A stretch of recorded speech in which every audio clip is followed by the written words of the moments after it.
ಹಿಂದೆಲ್ಲವರು ಇವತ್ತು ಪಾಸ್ಟ್ನ ಕೇಳಿದ್ರು. ಅವರು ಬಹಳ ಚೆನ್ನಾಗಿ ಪಾತ್ರವನ್ನು ಬಂದಿದ್ದಾರೆ.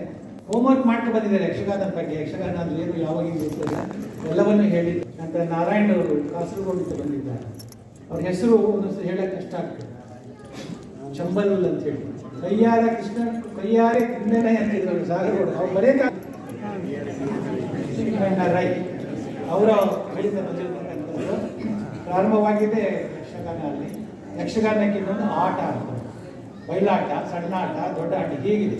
1500 ವರ್ಷಗಳ ಹಿಂದೆನೇ ಇದು ಪ್ರಾರಂಭವಾಯಿತು. ರಾಜ ಮಹಾರಾಜರು ಕೂಡ ಆಶ್ರಯವನ್ನು ಕೊಟ್ಟಿದ್ದಂಥದ್ದು ಬಹಳ ಹೆಚ್ಚಿನ ಮೈಸೂರಿನ ಬಗ್ಗೆ 16 ಇದನ್ನು ಬರೆದಿದ್ದಾರೆ ನರಸಿಂಹ ಒಡೆಯರವರು, ನಂತರ ಕೃಷ್ಣದೇವರಾಜರವರು. ಆಗಿನ ಕಾಲದಿಂದ ಇದಕ್ಕೆ ಒಳ್ಳೆಯ ಹೆಸರಿದೆ. ಈಗ ಅವರು ಹೇಳಿದಾಗೆ ನಮ್ಮೂರಿನಲ್ಲಿ ಯಕ್ಷಗಾನದ ಗಂಧನೇ ನಿರ್ಮಿಲ್ಲ, ಯಾರಿಗೆ ಗೊತ್ತಿಲ್ಲ. ಯಕ್ಷಗಾನ ಅಂದ್ರೆ ಯಾವುದು, ಈ ಮಕ್ಕಳು ಬಂದಿಲ್ಲ.